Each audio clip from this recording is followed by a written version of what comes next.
Civil supply హమాలీల కూలీ రేట్లు పెంచి వెంటనే ఇవ్వాలని కోరుతూ సివిల్ సప్లై గౌడెన్ హమాలీ కార్మికులు నిరసన చేపట్టడం జరిగింది.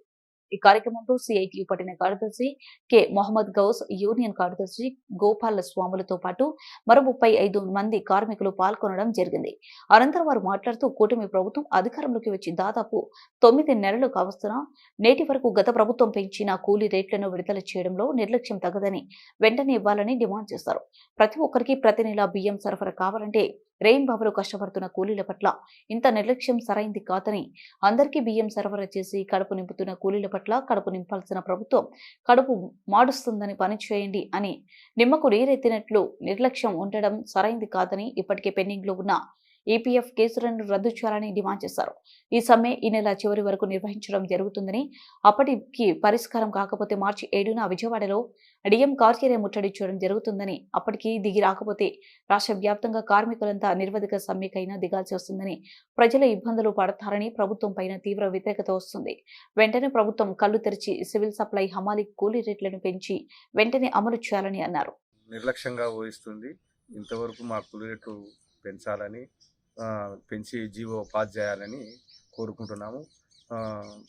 పాస్ చేయకుండా వెంటనే సమ్మెలోకి దిగాలని కోరుకుంటాము.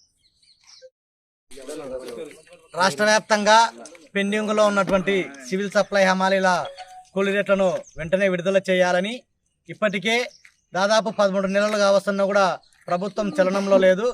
ప్రతి ఇంటికి రేషన్ బియ్యం అందుతున్నాయంటే వీళ్ళు కష్టపడి పనిచేస్తే తప్ప అందవు.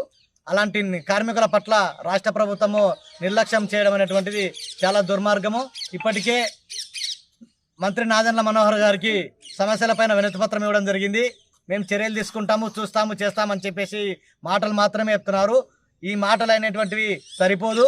ఇప్పటికైనా కానీ సమస్యలను పరిష్కారం చేస్తారా, లేకపోతే పోరాటం చేస్తామని చెప్పేసి చెప్పడం జరిగింది. దానిలో భాగంగానే రాష్ట్ర వ్యాప్తంగా సివిల్ సప్లై హమాలీలు 10 రోజుల పాటు సమ్మెలోకి వెళ్ళడం జరుగుతుంది.